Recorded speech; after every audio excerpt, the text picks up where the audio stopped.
When the envelope showed up on my doorstep, it wasn't just paper, it was an insult. A bright yellow sticker across the front read, "Final Notice, HOA violation and eviction warning." My name, Ethan Cole, was printed below it like I was some criminal. I stood on my porch, coffee in one hand, staring at that envelope with a mix of disbelief and rage. My wife Maya came out behind me holding our baby girl. "What's that?" she asked softly. I didn't answer right away. I just tore it open. "Dear Mr. Cole, due to repeated violations of HOA landscaping and maintenance codes, your property has been assessed excessive fines. Total balance due, $12,480. Reader's failure to comply within 30 days will result in eviction proceedings. Sincerely, Marianne Parker, HOA President, Whispering Oaks Community." I could feel my heartbeat in my ears. The same Marianne Parker who had fined me last month for having my trash cans visible for 3 minutes past pickup. The same woman who'd called my wife's flower bed visual pollution. And now, she wanted us gone. I looked around at my neatly mowed lawn, the white fence I'd built with my own hands, the solar lights my daughter loved to point at every night. Nothing here was wrong, nothing. This wasn't about the yard. It was about control. I walked to the HOA office the next morning. It sat at the center of the community like a courthouse. Glass doors, fake plants, and that smug Whispering Oaks HOA sign that made every homeowner flinch a little. Marianne was there, of course. Behind her desk, she wore that frozen smile, like she'd rehearsed it for power. "Ethan," she said, adjusting her glasses. "I assume you're here about the notice." "Eviction?" I asked. "You're threatening to evict my family over flower beds and trash cans?" Her smile vanished. "Rules are rules. You signed the HOA agreement when you moved in." I leaned forward. "I also pay for this community to exist. And I've seen the budgets. You're spending HOA funds on landscape consulting from your brother's company." Her eyes flickered. "That's none of your concern." "Oh, it's about to be." That was the first time I saw her lose her cool. That night, I pulled out my laptop. I didn't sleep. If they wanted a fight, they were getting one, but not the way they expected. I started digging into HOA records, tax documents, and the county's property auction database. Most people didn't know this, but HOA boards can lose control of their own neighborhood if they fail to pay certain taxes, and Whispering Oaks had a lot of unpaid liens. Marianne had been so busy fining people. She'd forgotten to pay the city, and that's when I found it. A public notice. Whispering Oaks Common Areas, Clubhouse, and HOA land, for auction. My hands trembled. This was it. If I played this right, the same HOA trying to evict me would soon answer to me. I didn't tell Maya right away. Not because I wanted to keep secrets, but because I needed to be sure. If this worked, it would change everything. By sunrise, I'd printed every public record, every lien, every unpaid HOA tax bill I could find. The HOA wasn't the monster they pretended to be. They were a house of cards waiting for someone to pull the right one out. I drove to the county office. The clerk barely looked up when I handed her the auction notice. "Ah, Whispering Oaks," she said. "They've been delinquent for 2 years now." "You planning to bid?" I nodded slowly. "Yeah. I'm planning to buy back what should have belonged to us all along." She smiled like she'd heard that kind of determination before. "Then I'd suggest you get pre-approval. The auction's in 10 days. 10 days. That was all the time I had to outsmart the woman who'd tried to throw my family out of our home." That night, Maya noticed the quiet. "You're thinking again," she said, sitting beside me. "I'm thinking about winning," I replied. She tilted her head. "You're not just going to fight them, are you?" I looked at her, the woman who'd stood by me through everything. "No," I said. "I'm going to own them." The next week was a blur of calls, meetings, and late-night research. I mortgaged part of my company's assets, a small construction business I'd built over a decade, and secured the funds for the auction. Meanwhile, the HOA kept sending letters, each more threatening than the last. By the 7th notice, I didn't even open them.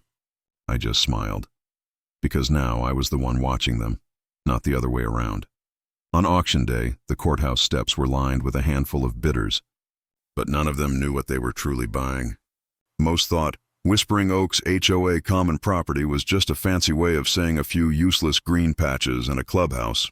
They didn't know the bylaws. They didn't know that whoever owned the HOA land owned the charter and therefore controlled the board. Marianne Parker showed up, of course, wearing her power suit, arms crossed. She smirked when she saw me. "Ethan Cole," she said. "Here to watch how real business is done?" I smiled back. Something like that. The bidding began. One by one, the numbers climbed, until everyone but me and Marianne's proxy had dropped out. Then the clerk said, "Sold to Ethan Cole." You could have heard a pin drop. Marianne's face drained of color. "You can't," she started. "Oh, but I can," I said, holding up the signed documents. "And now, technically, you work for me." When I got home that night, the house felt different.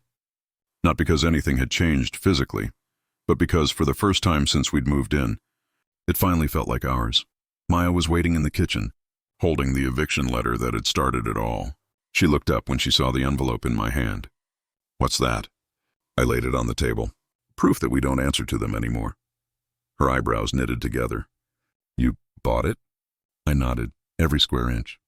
The clubhouse, the community park, the sidewalks, even the entrance gate. Whispering Oaks, HOA, now belongs to me. She stared at me in silence for a moment, then smiled. Not the relieved kind, the proud kind. "You really did it," she whispered. "You actually did it." The next morning, I walked into the HOA office again. Same building, same sign. Only this time I had the keys. Marianne was already there, pacing like a storm cloud. "What kind of stunt is this?" she demanded. "No stunt," I said calmly, dropping a thick file on her desk. "These are the updated county records. The Whispering Oaks HOA common property and charter are now legally under my ownership." She looked through the papers, eyes darting from line to line. "This can't be right," she muttered. "Oh, it's right. Which means your authority," I said, leaning closer, "is revoked." Her jaw tightened. "You think you can just waltz in here and—" "Actually, yes. That's exactly what I'm doing." By the end of the day, I'd called an emergency meeting of the residents. The same people who used to glare at me from behind blinds now filled the room with nervous whispers. I stood where Marianne used to, at the podium, and looked out at them. "Most of you got letters from this board," I said. "Letters threatening your homes, your savings, your peace. That ends today." The room went quiet. "As of this morning," I continued, "the Whispering Oaks HOA is under new management. There will be no more baseless fines, no more threats, and no more abuse of power. This community belongs to you again." For the first time in years, people clapped inside that building. Some even stood. I caught sight of Marianne in the back, arms crossed, eyes burning with fury.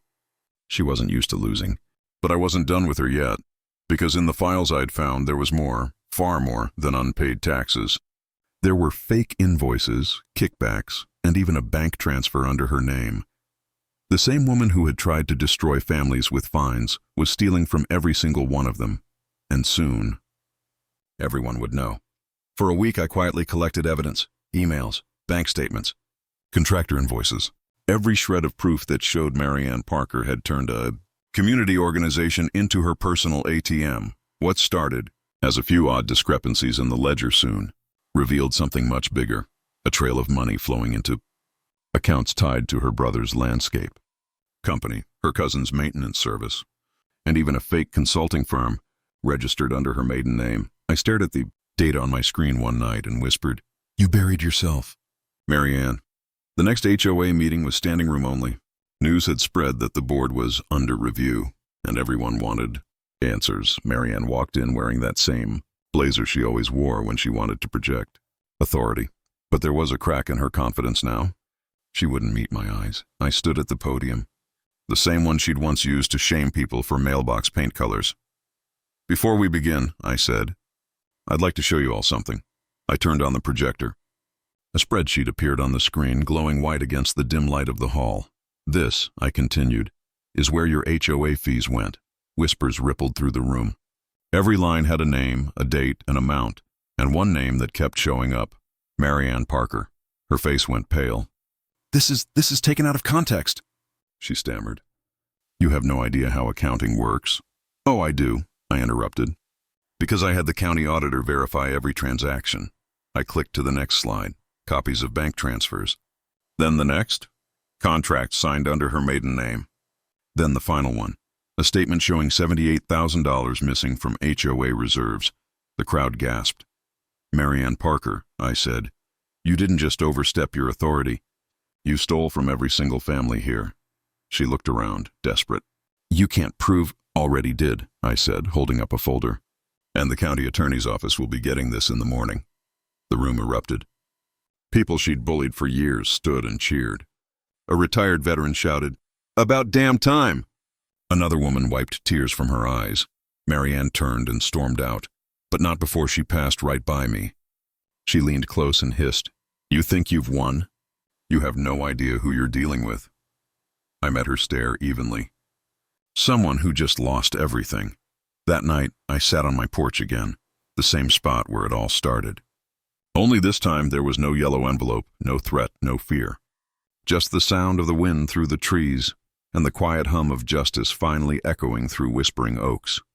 But deep down, I knew Marianne wasn't done. People like her never go quietly, and if she had one last card to play, I'd be ready. For a few peaceful weeks, Whispering Oaks actually felt like a neighborhood again. Kids rode bikes without being scolded for sidewalk chalk violations. Neighbors smiled and waved instead of whispering behind hedges. People planted gardens, fixed fences, repainted porches. It was the kind of place we'd always wanted, the kind of peace we'd paid for when we bought our homes. But peace never lasts long when someone like Marianne Parker feels cornered. It started small. A late-night phone call that hung up the second I answered. Then another. Then another. Next came the letters. Anonymous, but I knew her tone anywhere. Typed notes slipped under my door. "You don't deserve this neighborhood. You'll regret crossing me. Power doesn't change. It shifts." At first I ignored them. But when my daughter's sandbox was vandalized one morning, spray-painted with the word thief, I knew it was time to act. I called a friend of mine, Detective Ryan Hale, a local cop who'd helped me verify Marianne's documents before the county hearing. He came by that afternoon, walking the yard with his notepad. "She's desperate," he said. "You embarrassed her publicly, and she's about to face criminal charges. That kind of person. They'll burn the world before admitting defeat." I nodded. "She already started lighting matches." He sighed. "Then we make sure she burns herself first." That evening I installed security cameras, high-end, motion-triggered ones covering every angle of the property. For 3 nights nothing happened, but on the 4th at 2:13 a.m., my phone pinged with a motion alert. I opened the app, and there she was, Marianne, in her black SUV. Parking across the street, stepping out with a flashlight and something in her hand, she crept toward my mailbox like a thief. Then she slid something inside and drove off. I didn't even wait till morning. I called Ryan. When he arrived, we opened the mailbox together.